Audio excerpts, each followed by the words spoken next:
Yeah, so I was poking around the internet earlier on Twitter. I was poking around on Twitter. I was getting prepared to do the show, and I saw a couple of people who I know who are very well versed in hip hop and have a lot of credibility, and they were mad at this tweet by The Atlantic that was pointing to this article that was released. What's today? The 20th. So I guess it was a couple of days ago, and it's by some guy named Mark Weingarten. Some guy named Mark Weingarten, who wrote "What De La Soul's Big Mistake Cost Hip Hop," which is that's a hell of a headline. You got to have some pretty big stones to write that headline. You are critiquing the move of one of hip hop's most celebrated and legendary groups, and you really have to think your opinion is pretty important to do that. Mr. Mark Weingarten, who I've never heard of until today. So this is a short article, and part of its brevity is what's most fucking infuriating about it. But we're gonna read it here. In 1991, only one album into his career, De La Soul tried to pull off an unusually audacious move. The hip hop trio's 1989 debut, 3 Feet High and Rising, was a dense but accessible bricolage, I don't know how to say that word, of dad rock samples and flip it and reverse it nursery rhyme syntax, establishing the group as innovators with commercial muscle. So he's already sort of showing his hand here. If you were to look back at the samples that De La Soul used and describe it as dad rock samples, what I think that most points to is what his orientation is coming into the album. He's probably an older rock fan who, when listening to this album, those are the samples that he recognized.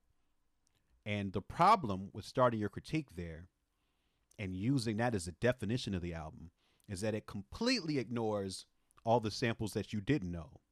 So you describe it in this very ignorant way.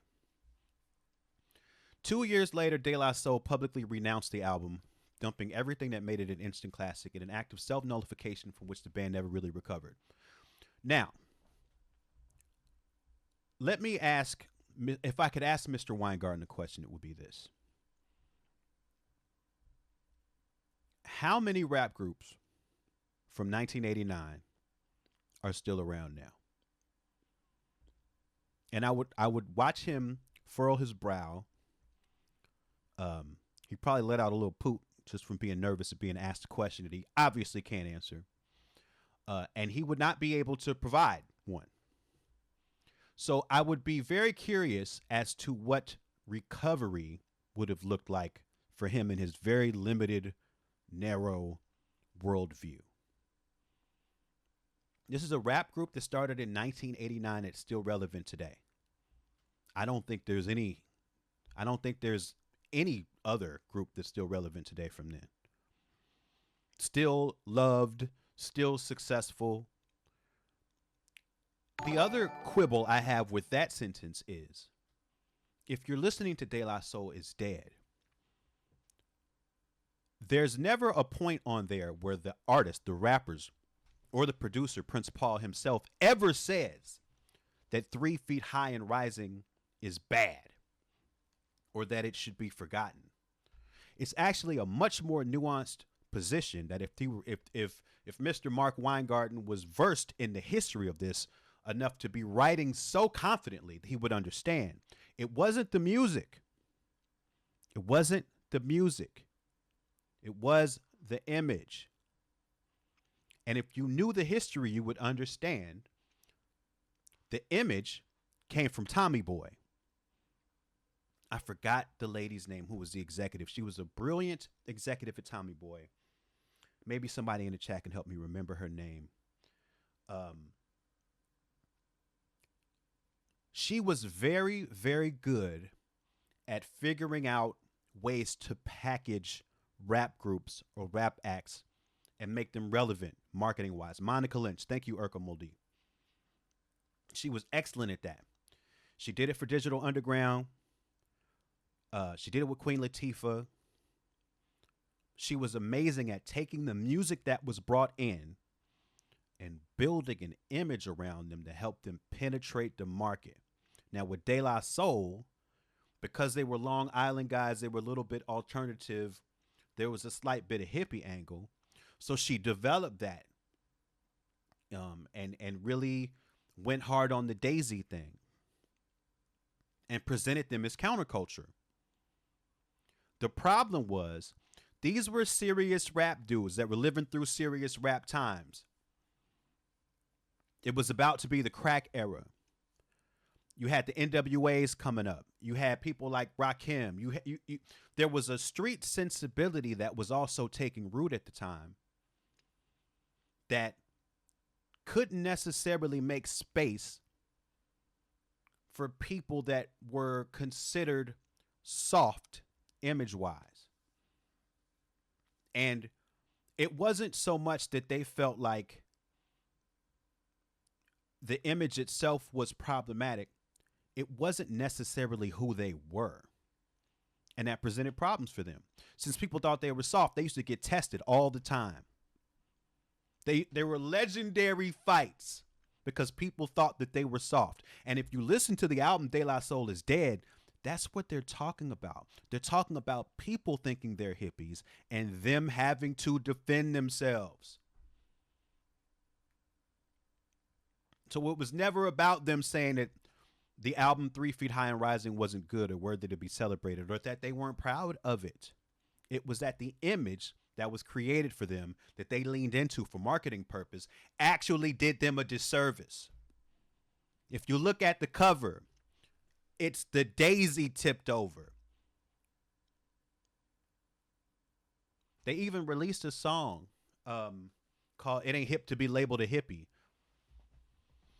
I want to say this was between 3 Feet High and Rising and before De La Soul is Dead came out, where they really spelled it out.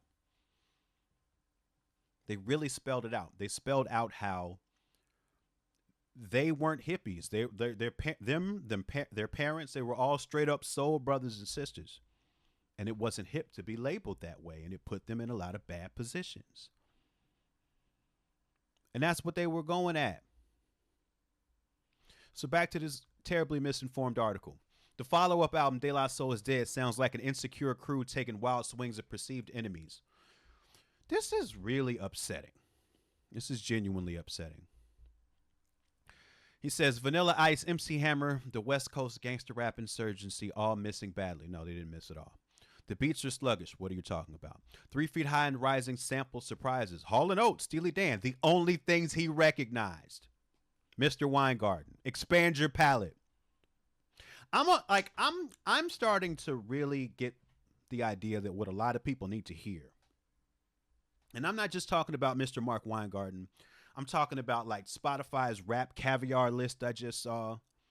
A lot of these big three discussions that I see happening on the internet and sometimes in real life. People in general need to touch rap grass. You need to get outside of the 5 to 7 things you know and touch rap grass. You got to get out.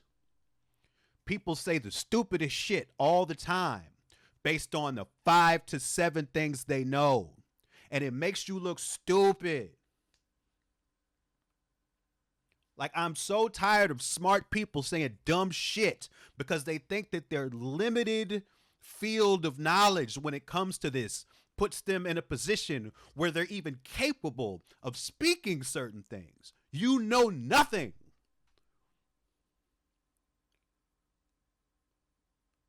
Three Feet High sample surprises are not about tickling Mr. Weingarten's taint.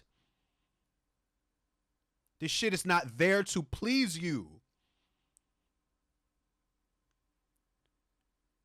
He's better off challenging himself to go understand the rest of the samples that he didn't know than to draw his entire conclusion on the quality of the album based on the few things he did know.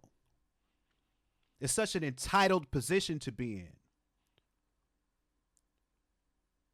Like, nobody in De La Soul gives a fuck about the music that Mark Weingarten liked. None of this music was made to please him.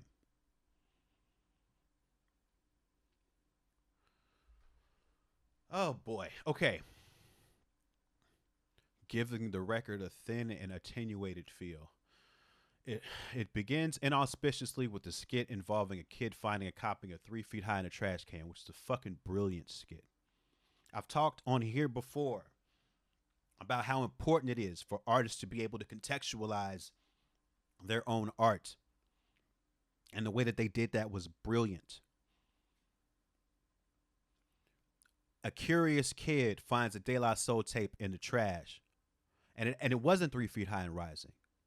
It was a copy of De La Soul's new album, De La Soul is Dead. So this is even factually incorrect.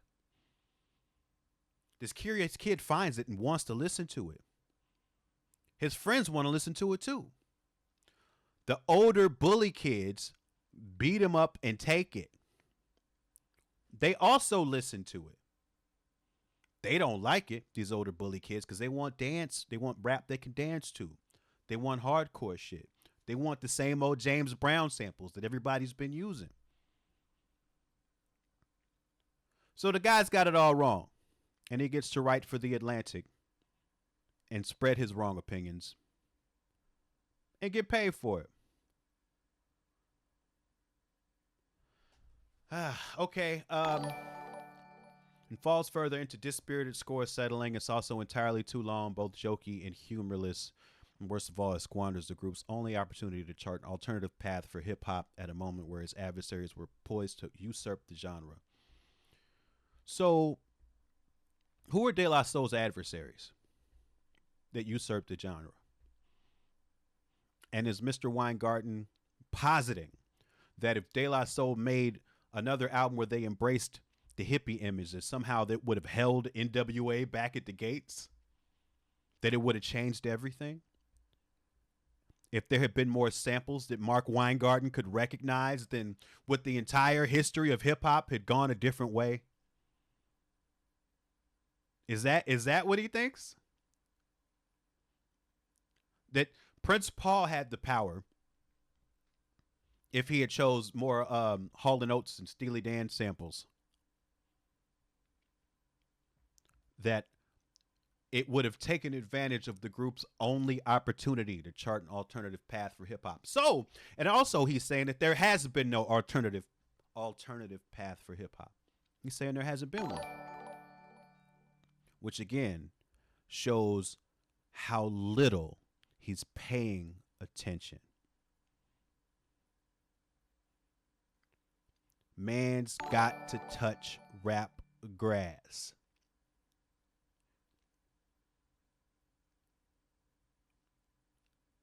Like, I'm going to make it my mission to go out on the internet and tell people to shut the fuck up when they don't know what they're talking about. When it's very obvious they've heard 7 rap albums and they think somebody is going to fucking, like, think they have the credibility enough to have a valid opinion.